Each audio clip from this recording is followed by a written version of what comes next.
All right, welcome to our Market of the Moment update for the week of September 26, 2022.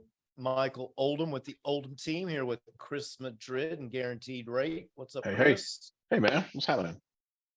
Anyway, just take a quick look at county to county. Numbers have pretty much stayed relatively the same over the last couple weeks, with our sales price staying pretty much around that 97 to 98% of list in all of our counties.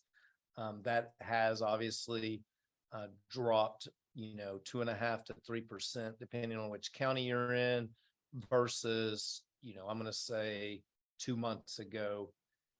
It's continually been dropping. If you remember, if you've been watching our reports back in June, July, Collin County was at about 110% list price or sales price to list price.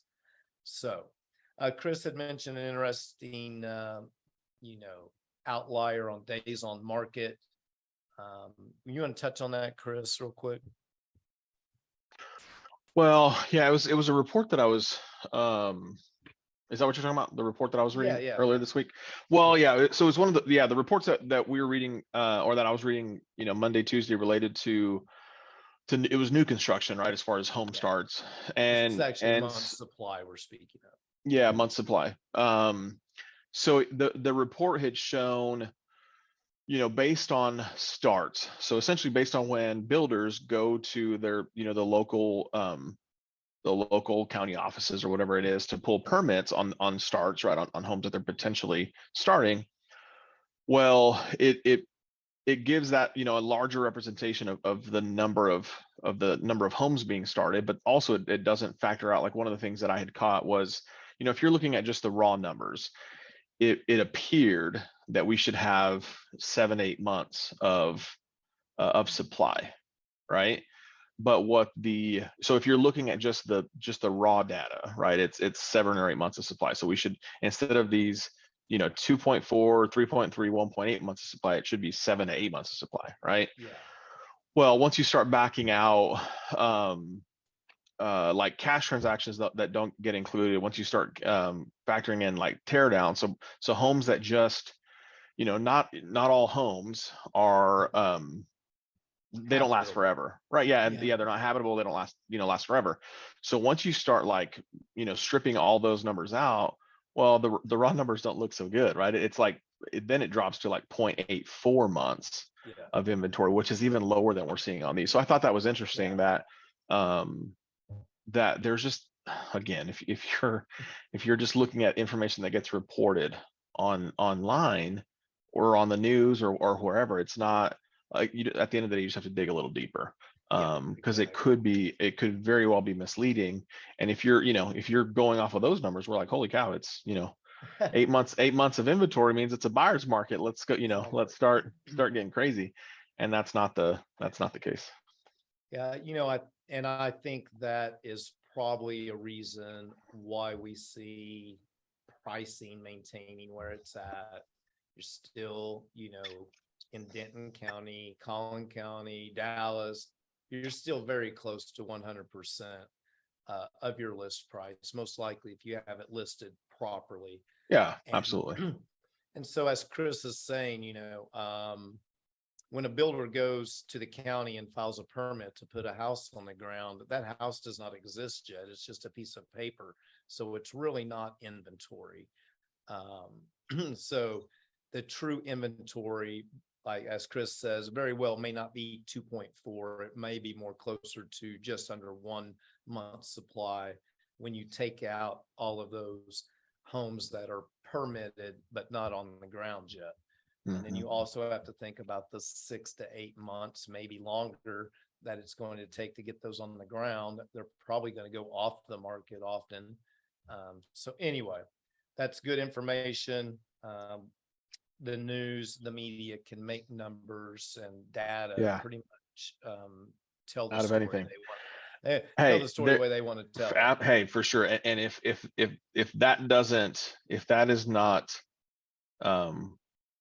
legitimized by, so this is something I forgot to talk about earlier, the NBER, right, which is the National Bureau of Economic Research, in the past, for the last 40 or 50 years, if you have two negative quarters of GDP, you're in a recession, right? And as of right now, I think the most recent numbers that came out, this is like the third quarter of negative GDP, yet the NBER has not called it a recession, right? So whether that is going to happen or whether that will happen, these are some of the things that, obviously we talk about offline, but it's an election year, right? All that stuff, that there's these things that play into, we don't like talking about politics, but with the economy, right? These are some things politics inevitably impact, some of the stuff that's coming up. So whether it's an appearance of not wanting to make it, not making it look worse than it is, these are in fact some of the things that we look at, right? There's data to support. We're looking at 3 quarters of negative GDP, yet the goalpost keeps moving as to what an actual recession is, right? Yeah. Anyway. Yeah, exactly. So just real quickly jumping over to our, Fort Worth area, Tarrant County, Parker County, staying relatively the same as our counties here in the Dallas area, still relatively close to 100% of ask. Days on market have gone up. I mentioned earlier, buyers are just more patient now. There's not as many of them out there. So your home is going to most likely sit on the market a little longer. You might wait a little longer to do price reductions than you would have, because, I'm still seeing some homes when I run comps that have been on the market 35 days. They're still getting 100% of ask. It's just a matter of that, the buyer coming through at the right time. So little and then patience. when we look over at Rockwall County, we're closing a new build over there, I think by the end of the week. So you're still getting close to 100% in Rockwall County, days on market 17, and they've got here a 2.9 months supply. That, as we said, there's a lot of building going on in Rockwall County, so that number is probably skewed about, what supply is actually on the ground ready to live in is probably way lower than that. So, I think the report full of some great information today. Mortgage rates are ticking up, as Chris said. I think was it yesterday or the day before, they got close to 7.5. So yesterday they were down, right? So yesterday they were down. I mean, as of Tuesday, so yeah, we were pushing 7.5%, 7.25 on Monday, 7.5 on Tuesday, and then they've dipped a little bit back down. Yesterday they dropped right around 7, and then we're slightly higher today. So again, in that 6, 8 to 7 range, depending on upfront cost. All right. Well, we'll be back next week. You got any questions in between now and then, you can reach out to Amy and I, 469-369-0873. Reach out to Chris at 214-734-1531. If you reach out to us, we're probably going to get you in touch with him as well. Yeah, absolutely. So we can get that process started to go get you a good deal on a new home. So anything to add before we break off? No, man, everybody have a good weekend. Have a good weekend. I'll see you.